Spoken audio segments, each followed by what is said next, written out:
High Rise Mystery, Chapter 42. I stood up. Where are you going?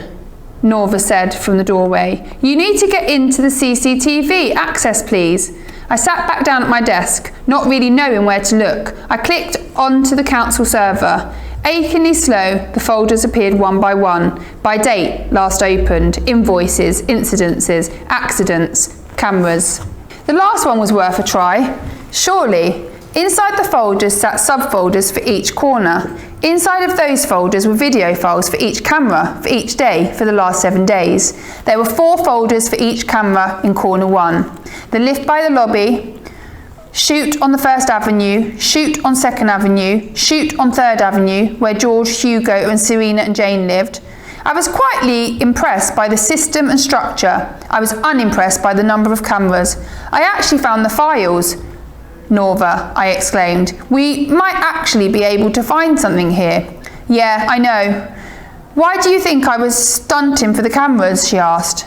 I was assisting Future you with your hackings. Where should we start? Find the files for the lifts. Start today to see if it worked. We were at the lift around 3 this afternoon, right? I'm not sure the files for today will be there yet, I said, but let's have a look. I found a folder called C1 Lift. That folder contains files for the last 5 days. I clicked on the folder marked today and the most recent file at the top. C1 Lift 25076. It opened to a black and white, frankly fuzzy video, but it was clearly corner 1, clearly the lift. Along the bottom, as if to prove itself, it read C1 Lift and showed the time, 1500. The video had a total duration of 3 hours. Yes, I turned to Norva. Seems like the video is automatically uploaded to this server every 8 hours. I turned to the computer with a smile. This system is pretty decent, I said, impressed. C1 Lift 25076, 15 hours. The police and Katie appeared. I scrubbed through the video. C1 Lift 25076, 1505. Norva and I appeared. I watched myself call the lift. The lift opened and Norva looks directly at the camera. At us. She sticks her tongue out, twists her braids, and I look annoyed. Ha! Yes, there I am. We know this was today. Friday night files, please. Okay, I shouted, I can do this. Norva smiled at me. I know you can. I clicked back through the folders to Friday, the most recent file at the top. C1 Lift 2007-8. The time reads 21 hours. I scrubbed through until 22:25. People poke the lift button, they throw their hands up and walk away. That's right, the lift was broken, I muttered under my breath, and not fixed until Monday morning, added Norva. C1 Lift 2007-8, 22:32. Pap arrives at the lift. He jabs furiously at the button, looks up and down at its door. He kicks them. He turns around. Jane arrives. She puts a hand on his shoulder and tries to hold his hand. Leave it out, Jane, Norva shouted. They wait. They have a conversation. It's heated. Arms flailing. Gesticulations. Pap heads towards the staircase and Jan walks towards the hub. C1 Lift 2007-8, 22:35. Hugo and Serena wait by the lift. Hugo is unsteady. He stumbles. He looks rough, Nora says. Heat stroke, I reply. Hugo leans against the wall. He is waving his arms around animatedly. Serena puts her arms around him and gently touches his curls. Barry walks to the lift, points to it. Hugo and Serena walk to the staircase. Barry walks towards the hub. I rewound the video quickly and filmed them on my phone. Okay, time to switch it up, Nora said. Corner 1, 3rd Avenue, Friday night. I want to see if Hugo made it home. C1, 3 AVE, 2007-8. I scrubbed the door file until 22:50. The camera was positioned at the middle of the avenue, pointing at the chute. C1 3 AVE 2007-8, 22:50. The doorway to the stairwell opens. Serena emerges first. She's holding Hugo's hand. He leans over the avenue next to the chute. They look down over the tree, her hand on his back. He's catching his breath, I said. I'm not surprised, said Norva. Walking 20 flights of stairs when you feel off is not the one. Hugo and Serena disappear off camera. All right, said Norva. Saturday morning from 12:15. Let's see it. I held my breath. C1 3AVE 21071. I started the video at 0010 just in case. No movement. I scrubbed through to 0015. The back of someone appears. Norva, look.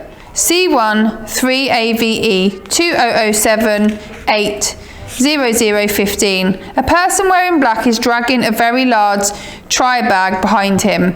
They open the chute, squat down, slowly lift the bag and push it into the chute. They disappear down the stairs. Oh my God, who is that? That must be Hugo in the bag, Norva said. I rewound the video and filmed the screen. The CCTV played on. I think this is it, I said to Norva. I turned to her. I think we've got it. She stared at the screen. What do we do now? I asked. You've got the footage, right? Let's bounce and look at it in more detail. I looked back at the screen. 0017. Norva, wait! There's something else. I scrubbed back. Phone ready to record. C1 3AVE 2007-8 2217. A person wearing black stands at the chute. They're holding a very large try bag in one hand and try paint can in the other. They open the chute. The person throws the paint can into the chute. They squat down and lift the bag into the chute. They walk up the avenue towards the flats. They change their mind and turn around, disappearing down the staircase. I sat back in the chair, confused. Hugo's in one of those bags, Nick. But which one? Norva said. And Pap is one of those people. But which one? Nobody's limping. The lift door opens in the lobby. Holy moly! Someone's coming, Norva hissed. Oh my God, quick, move! I immediately froze on the spot. That's the opposite of moving, Norva shouted. I reached over and turned the PC off without shutting it down, silently begging for mercy from the computer gods for my sin. I patted myself down, checking I had my phone and the lid. I did. I leapt out of the room as Officer Burnett walked in. I stood, panting at the door. What the hell's going on here? What's not moving? His voice rose. Why are you in the investigation room? This is a crime, he shouted. You are trespassing. He reached for his radio. Officer Smith, come in. Over. He shouted to his handset. Officer Smith, you've compromised the investigation room. Your pets are in here. Over. The handset buzzed, but no reply. Officer, Norva said. We didn't realise this was what did you say? Investigation room? This is just our dad's office. Girlie, Officer Burnett said slowly, don't play with me. I know you're not stupid. Look at the walls. I couldn't look at them again. I didn't want to see. Ah, I see. I'm sorry, Norva said, looking around the room. It's a really great spot for a room like this, she said, her words splendid sweet. Why did you choose it? You set it up on Monday when Officer Smith arrived, didn't you? Right, Nick?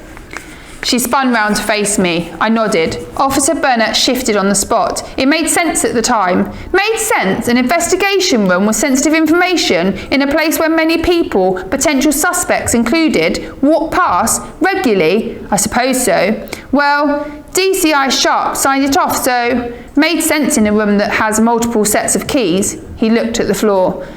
I didn't know you had access. I assumed I secured all the keys. I accounted for them all with, his voice trailed away. With the caretaker, your prime suspect, our dad, asked Norva. Ah, this is a bit of a pickle, isn't it? My fault, I should have just known to give them to you. Somehow, obviously, Norva said.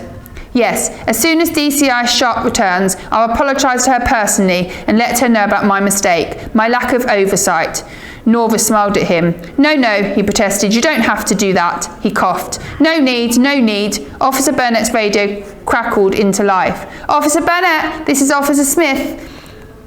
Sighed a weary Katie. How can I assist? Over. We stared at him. He stared back. Situation's all resolved, Officer Smith. My mistake. Out.